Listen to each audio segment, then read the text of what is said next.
This video is sponsored by V-Guard. Rajput, Rajasthan में जो स्थिति है खैर उसको तो मैंने जाहिर किया, लेकिन कुल मिला के चुनावी गफलत में ही रखने की कोशिश है, चुनावी घोषणाओं की गफलत में रखने की कोशिश है देश के युवाओं को सारी चुनावी पार्टियों की तरफ से। गरिमा जी बहुत शुक्रिया आपका। और जब आप डिबेट करती हैं तो विषय को संपूर्ण रख देती हैं तो उस पर कुछ अलग से बोलना थोड़ा सा मुश्किल हो जाता है। जिस तरीके से आपने तमाम पूर्व प्रवक्ताओं से बात रखी वो अपने आप में सब कुछ कह दे रहा है। कुछ कमियां भी हैं, सारी चीज़ें हैं। हम आपसे एक बात कहते हैं बड़ी साफ सी।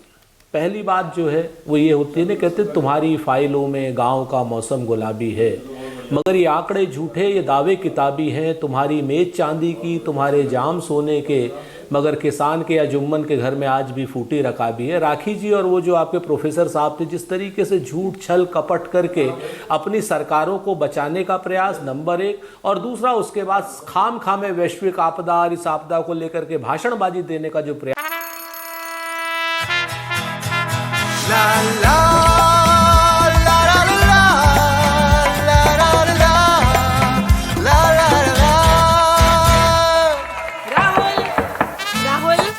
तन के साथ मन को जगाओ वी-गार्ड वाटर हीटर्स के संग। वी-गार्ड प्रयास कर रहे थे, मैं वो कतई नहीं करूंगा। साफ सी बात है, अगर राजस्थान में बेरोजगारी की दर है तो है, हम इस बात का इनकार नहीं करते। लेकिन इसी के साथ साथ आपको ये भी बात कहनी पड़ेगी कि राजस्थान ने किया क्या क्या। केंद्र सरकार के 25 मानक हैं जिसमें राजस्थान 21 मानकों में नंबर 1 है। चाहे वो बेसिक एजुकेशन का मॉडल हो, चाहे वो मिडिल एजुकेशन का मॉडल हो, चाहे वो ग्रेजुएशन का एजुकेशन का मॉडल हो, चाहे वो दुग्ध क्रांति का मॉडल हो, इन सब जगहों पे 21 जगहों पे राजस्थान, चाहे हाई राइज बिल्डिंग्स का हो, चाहे सड़क का मानक हो, और चाहे 2000 यूनिट बिजली देने का किसान को फ्री में मानक हो, चाहे 500 रुपए गैस सिलेंडर को देने का मानक हो। जहां जहां हमारी सरकार है, जो हमने वादे किए हैं वो सारे के सारे हम निभा भी रहे हैं और पूरे भी कर रहे हैं। नहीं, लेकिन सुरेंद्र जी, उन वादों को हमने शुरू कर दिया। बघेल ने 2018 में कहा कि 1 लाख नौकरियां देंगे। 6 महीना पहले विधानसभा में सवाल पूछा गया कि इनमें से कितनी नौकरियां दी गई। कोई स्पष्ट जवाब सरकार की तरफ से नहीं आया और इस बार वादा भी नहीं हुआ। मैं बता देता हूं। लगभग 67,700 कुछ नौकरियां दी गई थी और इसके बाद मैं आपको बताऊं बाकी नौकरियों की भी प्रक्रिया चल रही है। यह बात अपने आप में सच है, इस बात को लेकर के हम इनकार नहीं करते। लेकिन उसी की जगह पर अगर गरिमा जी आप एक चीज बताएं हमको, जो जवाब आपका वो जवाब हमारा। राखी जी भी बड़ी विद्वान प्रवक्ता है, बैठी हुई है यहां पर। 18 साल में आज भारतीय जनता पार्टी मध्य प्रदेश में कह रही है 4 लाख नौकरियां दी हैं। 18 साल में इन्होंने कितनी नौकरियां दी मध्य प्रदेश में बताएंगे? इनके पास कोई जवाब नहीं होगा, नंबर 1। नंबर 2 मैं बता देता हूं आपको, पिछले 1 साल में इन्होंने कितनी नौकरियां दी। सदन में जवाब दिया कि पिछले 1 साल में, हमारे यहां के बाला बच्चन साहब थे जिनका क्वेश्चन था, उनके जवाब में शिवराज जी की सरकार ने कहा हमने 1 साल में 21 नौकरियां दी हैं। 18 साल जिसकी सरकार को हो जाए वो 1 साल में 21 नौकरियां दे, ये अपने आप में आपके सामने है। और जब आप मध्य प्रदेश की बात करेंगी, जब आप हरियाणा की बात करेंगी तो वैश्विक समस्या आ जाएगी, और जब आप राजस्थान की बात करेंगी तो कहेंगे नहीं नहीं सब सारी लोकल समस्याएं। अरे भाई, या तो किलो में तौल लीजिए या लीटर में माप लीजिए। हम तो एक चीज कहते हैं कि देश का ही राजस्थान एक राज्य है ना। केंद्र सरकार जो काम करेगी उसका असर राजस्थान पे भी पड़ेगा, मध्य प्रदेश भी पड़ेगा, उत्तर प्रदेश भी पड़ेगा। आप लोग राजस्थान को अलग क्यों देखना चाहते हैं? छत्तीसगढ़ को अलग क्यों देखना चाहते हैं? कानून व्यवस्था को लेकर के उत्तर प्रदेश को भी देखिए। पेपर लीक है, 7 पेपर लीक हुए राजस्थान में, लेकिन राखी जी ये नहीं बताएंगी कि उत्तर प्रदेश में 13 पेपर लीक हुए। जब 7 पेपर लीक हुए तो एसआईटी हमने तो गठित करी, इन्होंने ईडी और सीबीआई भी भेज दी।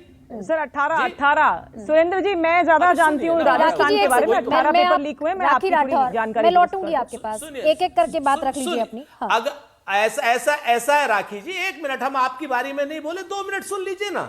अगर उस तरीके के पेपर लीक की बात करेंगे तो यहां पर उत्तर प्रदेश में अनगिनत हुए हैं, 33, 34, 35 हो चुके हैं। मैं तो एक बात पूछता हूं ना, राजस्थान में ईडी भी भेज दी, सीबीआई भी भेज दी, उत्तर प्रदेश में क्या आपके मुंह में दही जमी हुई है?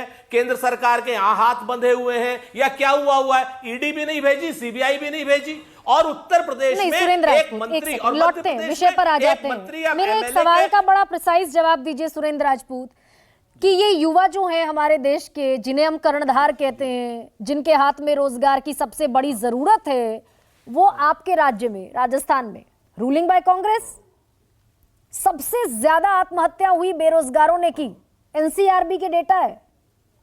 ये चिंता का सबब होना चाहिए या महज चुनावी झुंझुना होना चाहिए? ये बहुत घनघोर चिंता का सबब होना चाहिए गरिमा जी, और मैं आपकी इस बात से सहमत हूं।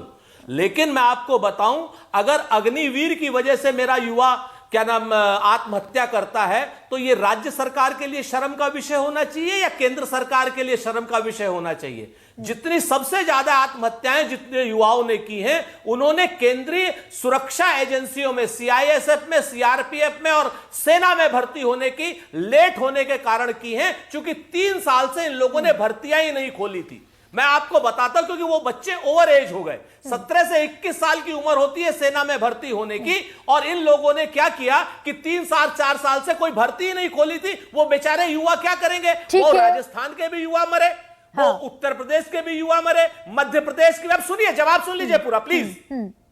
और मैं आपको बताऊं, हमने तो आंकड़े दिए, हमारी हिम्मत है राजस्थान सरकार की आंकड़े देने की। उत्तर प्रदेश की सरकार ने आंकड़े नहीं दिए, महाराष्ट्र की सरकार ने आंकड़े नहीं दिए, किसानों की आत्महत्या पर पिछले 9 साल से आंकड़े नहीं दे रहे हैं ये लोग। आप इस चीज को बताइए, आंकड़े न देना ज्यादा गलत बात है या आंकड़े दे करके अपनी असफलता स्वीकार करना बड़ी बात है? हम लोग तो आंकड़े देते हैं इसलिए क्योंकि हमें चिंता है युवाओं की। 4 साल से सेना में भर्ती क्यों नहीं हुई? और इसीलिए सुरेंद्र राजपूत 56% से ज्यादा बेरोजगार हैं आपके राज्य में। मैं क्योंकि कर्नाटक का जिक्र नहीं करूंगी, अभी हाल सरकार बनी, हिमाचल का नहीं करूंगी, हालिया सरकार बनी, राजस्थान में तो 5 साल से सरकार चला रहे हैं आप। 56.70% का आंकड़ा है बेरोजगारी का राजस्थान में। इसी आप सुनिए, ये सीएमआई का आंकड़ा है, और इस सीएमआई के आंकड़े को राजस्थान के लिए आप भी मान रही हो, राखी जी भी मान रही हैं, लेकिन एनएसएसओ का आंकड़ा बिल्कुल अलग है। एनएसएसओ के आंकड़े में ये दर बहुत कम है, लेकिन मैं फिर कहता हूं कि हां है। 70% युवा जो है केंद्र सरकार की सेना के, सीआईएसएफ के और केंद्र सरकार की भर्तियों के लिए चिंतित रहते हैं। राज्य सरकार के पास भर्तियां कम है। केंद्र सरकार के 29 लाख पद खाली पड़े हुए हैं, 29 लाख, और पिछले 9 साल में इन्होंने 7,21,000 नौकरियां दी हैं 20 करोड़ के एवज में, और उसमें से 6,56,000 के नियुक्ति पत्र बांट दिए इन्होंने। आप मुझे बताइए, जो सरकार 9 साल में, केंद्र की सरकार जहां 30 लाख पद खाली हो, वहां पर अगर 7 लाख पद भरेगी तो युवा बेरोजगार रहेगा या नहीं रहेगा? ठीक है, तो ठीक है सुरेंद्र राजपूत, तो टोपी ट्रांसफर देश का युवा कैसे त्यागी? This video is sponsored by V-Guard.